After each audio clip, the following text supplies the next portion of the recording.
Hello everyone, it's time for another deck profile, and yes, what you see right now is in fact Sanctuary Guard Dragon, but this time on my premium deck. Because Sanctuary Guard was very cheap to build into premium, so that's one of the main reasons, and two, I'm deciding to move most of my V standard decks to premium decks because 3 years later, we don't know what's going to really happen to V standard, and let's face it, they're not going to support it that much anyway, so I'm going to make most of my decks into V premium decks for that purpose. So how this deck runs is, well, one, you want to be at Sanctuary Guard Dragon at all times because this is a Sanctuary Guard deck, so obviously Sanctuary Guard Dragon is obviously going to be your main ride. And also because your strides, like your main ones that you want to kill your opponent with, are going to be needing Sanctuary Guard, so that too. And also because you do have a card that inherits the skills of your hard card, so that's why Sanctuary Guard is obviously your main ride. But another part about this deck, how I built it, is that I also have the Jewel Knight engine, just like how I had it in V Premium or V Standard, whatever, as a recycling plus multi-attack engine, and it's also much better than Sanctuary Guard Arc because, well, there's really no other Sanctuary Guard cards are really that great other than probably Sanctuary Guard Arc, but even that's pretty weak compared to the Jewel Knight Ashley, so I'd rather use Ashley for this purpose. But other than that, let's get started with the deck profile on which gift type would you want to choose. I would go with either. Mainly, I'll still stick with Force 1 for this deck, but for your rear guards. Your rear guards kind of lack a little bit in power, other than if you stride your Sanctuary Guard Regalia, which of course will give you a mass amount of power. And if you're going up against a control deck, you're definitely going to need the power, and this deck is rear guard reliant. So in some cases, you would choose Force 1. If you're going to have no big issues or anything, and you can make big fields with high power attacks, then definitely go Force 2 as, well, having multiple attacks with multiple crits each one is actually pretty devastating. Especially when they're already high power as it is, because Regalia can give mass power. So don't want to waste time and let's get on with the deck.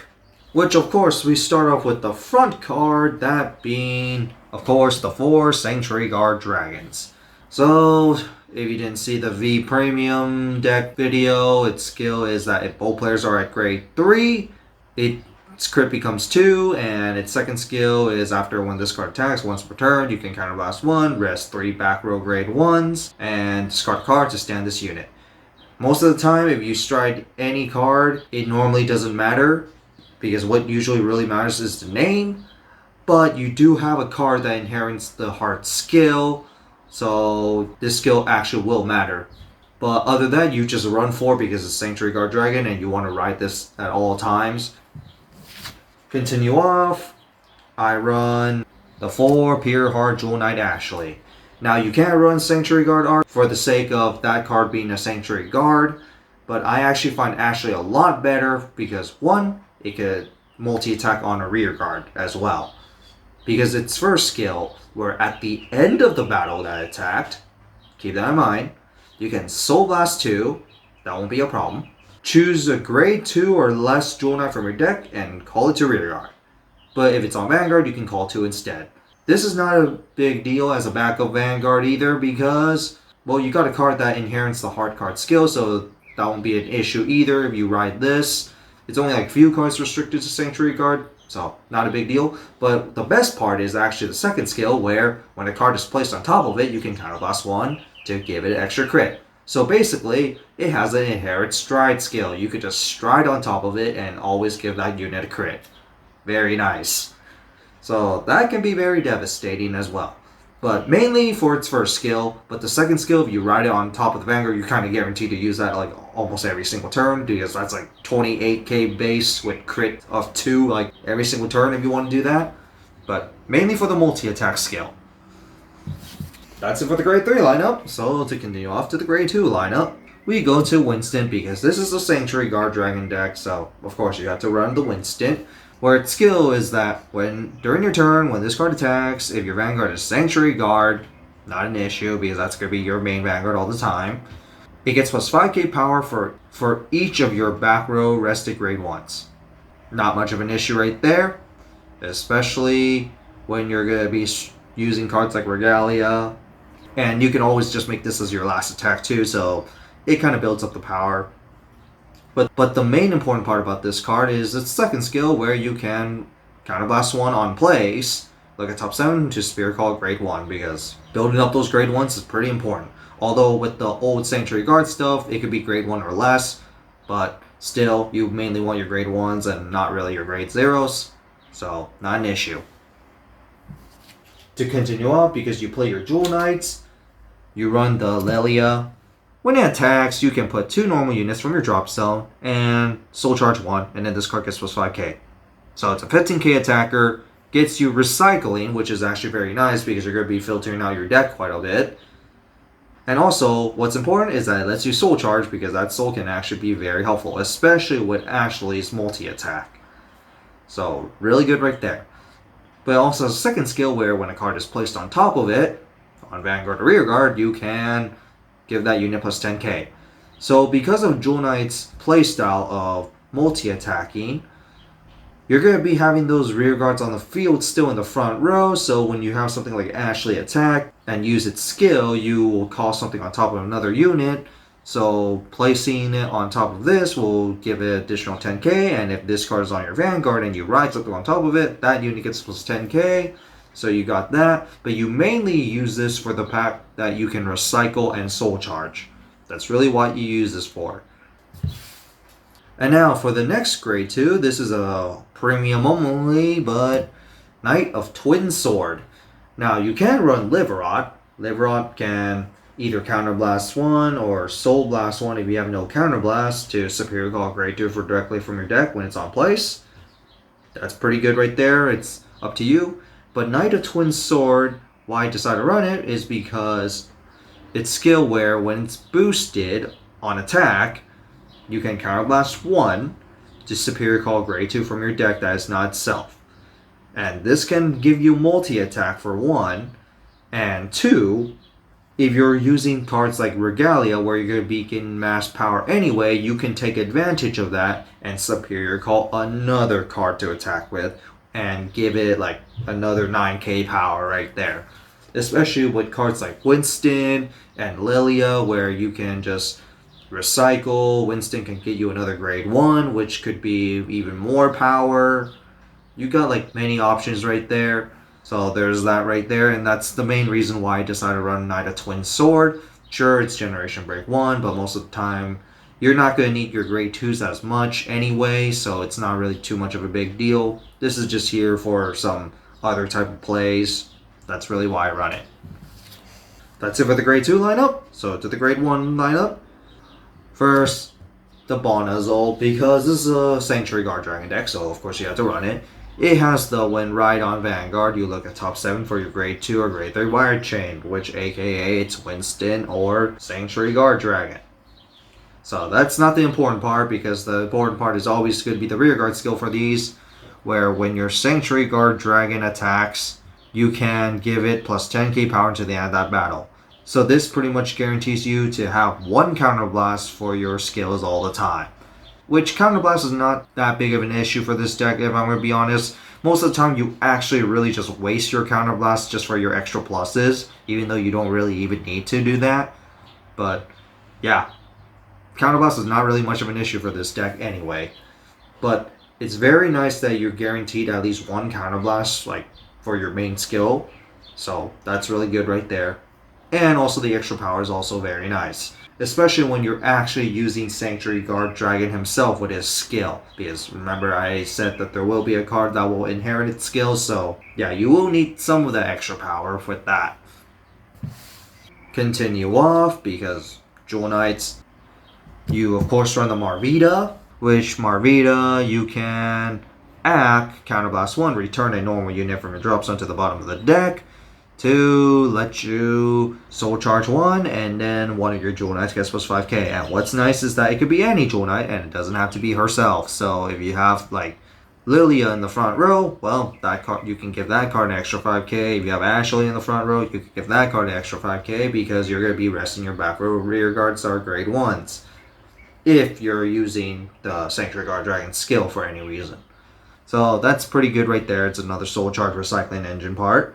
Counterblast is not much of an issue in this deck either. But it also has a second skill where, just like the other two Jewel Knights, where when a card is placed on top of it, you can draw a card. 3+, that's pretty nice. And also, you're not going to do that most of the time because it's not going to be in your front row most of the time, but you mainly use it for the recycling effect. Now, your next grade 1s is pretty optional for you. So first, I got the Knight Squire Allen, which can counterblast 1, choose a card from your hand that is grade less than or equal to your Vanguard, call it, draw a card, discard this plus 3k, it's just an extra plus right there if you want to do it.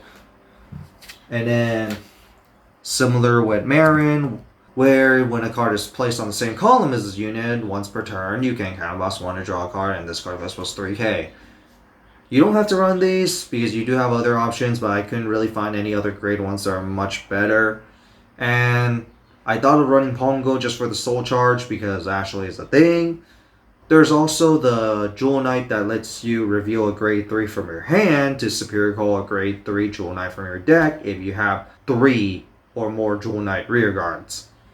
And that's actually the main issue because you require 3 or more Jewel Knight rear guards, but that one can return the grade 3 to your hand, which can be a stride fodder next turn, but most of the time you're not going to do that. But it could be an extra attack engine if you want. I thought of like other grade 1s, but so far these have been working well for me. The Jewel Knight ones are usually restricted to having at least 3 Jewel Knights on the field, which is why I didn't run the other one. And finally, grade 3 Searchers. You can run the original Sisylis for the stride fodder purposes, but honestly, that one's restricted with Altmile too, other than for the stride skill. But I find the grade 3 Searcher much more useful because you mainly want to ride Sanctuary Guard Dragon at all times, just for the name mainly. So just get some extra consistency right there. I mean, yeah, I could just run 4 and do that too. And then for my starter, because my grade 1 lineup is done, I chose the Ambrosius. I thought of running Milius because Milius can counterblast 1, put it to Soul on Generation Break to Superior Call grade 2. But the thing is, that's still pretty much an exchange plus, and this is kind of the same thing. The only thing is, like, Milius is slower, but you get a choice. And these V starters can get you an extra quick shield by chance too, so they could get you a +2, so, and they're faster too because it's just when a card is rolled on top of them. So personal preferences, but I chose the Ambrosius. If there's any other starters I might run, I might choose Barkle, but you're going to need to run Flogol. Not sure if you want to give up those critical triggers with abilities now, do you? And now for the trigger lineup, of course the 8 crits, Stride Father, plus put to Soul, draw 1 card for a draw, plus 10,000 crit, and then the draw PGs, and then the 4 heals. So that's the main deck lineup. To the G-Zone. Because this is a Sanctuary Guard Dragon deck, you of course have to run the Regalia, like I mentioned earlier. And Regalia's only skill, it's completely free. If your heart is Sanctuary Guard, well, your whole front row gets plus 3k power for every grade 1 rear guard you have. And of course, Sanctuary Guard focuses on Spirit Calling grade 1s, and you got cards like Winston, you got Allen that could get you extra draw, so you should be able to filter out your deck to get enough grade 1s. You also got some Jewel Knights that can superior call, well, mainly Ashley, to superior call your grade 1 if you need to. And what's really nice about this is that you have no restriction on how many grade 1s that you need. You just need at least 1 grade 1 to give that 3k buff. And if you manage to have your full field with grade 1s, well, that's a 15k buff, which I actually have managed a few times. You can also take advantage of cards like Knight of Twin Sword, like I said earlier, for the multi-attack. Of course, that'll be at least like 2 attacks. That'll be 9k each. Not a big deal. You got like a lot of big attacks anyway, so. And also, it's very free. And then for my next Sanctuary Guard card, this one's just bad, but I decided to run it just because it's Sanctuary Guard. Sanctuary Guard Imperial, where you can counterblast 1. If you have a heart with Sanctuary Guard, you can choose one of your grade 1 units and it gets this skill. First, it gets 3k power for every grade 1 on the field. So it's just building power to 1 unit, unlike Regalia, where you can build up to everything. But it also inherits the other skill where when an attack hits, you can choose your Vanguard and it gets plus 10k on 1 crit. It's just a pressure and attack for a rear guard, but honestly, I don't really use this. Sure, you could just take this out actually. But I decided to use it just because it looks kind of cool. And Sanctuary Guard, and I couldn't find any other strides, to be honest. And then next, for pretty much one of your main finishers, and this was one of those I was talking about. Holy Dragon Crystal Luster Dragon. And its skill is that you can turn any card from your G-Zone face up, and then it inherits the hard card skill. And this is why writing which card is kind of important sometimes. At least if you're playing Royal Paladins and Shadow Paladins, because only they have these inherent hard card skills. Because this card can inherit Sanctuary Guard Dragon's skill, which will of course allow you to play your V Premium deck the way how you want it. Kind of. But what's so good about this card is in fact the second skill and why you want to mainly second strike this. Because the second skill is a Generation Break 3. If you have two or more grade 2 units on the field, which is pretty much could be your whole front row anyway, because itself and then usually like 2 grade 2s or above in your front row. If your opponent will guard any attack, they must guard with 3 cards at a time. Yeah, that's pretty devastating, especially when you're playing Sanctuary Guard Dragon itself, for example, with the 2 crits for each Vanguard attack. Yeah, it's going to be pretty devastating, especially when after Sanctuary Guard Dragon inheriting with this card skill, well, your whole front row is also getting an additional 10k. So that's going to be quite a lot. If you use it with Ashley, well, Ashley can get that extra multi-attack with some extra power, although Ashley is a little weaker in this aspect, but you can always build up power with those Force 1 markers. And this will still be a crit of 2 with the Ashley because of Ashley's second skill where you can give it an extra crit when the card is placed on top of it, which any strats will be doing that. So this is pretty much your main finisher. So you can run this at more than 2 if you want to, just to inherit your skills, but most of the time I only use this twice, so it's not a big deal. Continue off. The rest is personal preference, but Saint Blow Dragon. You can flip a copy of itself face up, and then it gets plus 3k power for every rear guard that you have, and then you have at least 2 or more cards face up, aka pretty much Generation Break 2. Well, it gets an additional crit, so this is just there for extra crit attacks. And if you do use something like Ashley, for example, to give an additional crit, well, that's going to be a 3 crit attack, so you do have that. You want to go for Force 2 on your Vanguard 2, well, that's a 4 crit attack, so you have that option. Sure, you can also run Altmile, but I run the Absolute Twin Sword, which basically kind of acts like your Altmile anyway, because on attack, you can counterblast 1, flip any card from your G-Zone face up, and then Superior Call 2 grade 2s from your deck. And then its second skill will give it extra power for every card face up in your G-Zone, which is going to be much better than the regular Altmile in my opinion. And also, more cards in your G-Zone, the stronger you'll get, and there's that too. So, it's just extra multi-attack. It's similar to Ashley in some ways. It's just a difference in cost in many ways. But the extra built-in power is just very nice. So, that too. But you don't play that many grade 2s in this deck as Sanctuary Guard. So, yeah, kind of weird to run Altmile cards. And then, for pretty much my last Stride unit, I run the Progenitor Dragon. I don't have Ultima. It's too expensive. So I'm not going to bother with the Ultima. But if you want to pay $100 for the Ultima, go right ahead. And then for your G-Guardians.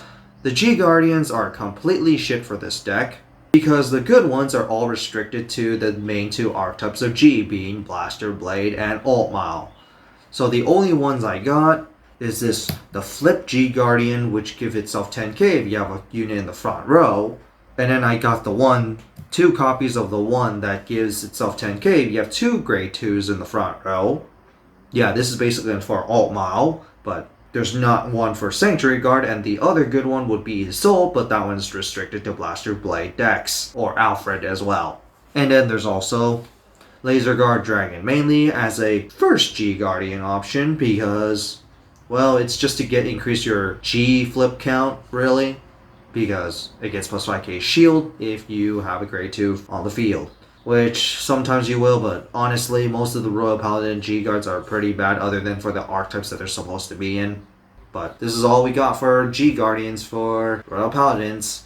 So that's it for this deck profile. Hope you guys enjoyed it. Yes, it is very similar to the one that is at V Premium, but I haven't added G-Zone, and of course V Premium will play differently to regular Premium because of Stride, so there is going to be some different type of strategies in it. So I'm just explaining how I'm playing this deck. But other than that, I would say this deck is pretty cheap to build and pretty fun to do. Just kind of have shitty G Guardians, if I'm going to be honest. And also the fact that there's really not too much reason to be playing V Premium anymore, so that's just me, so I'm moving most of my decks to regular Premium. That's why I decided to build a Premium version of this deck.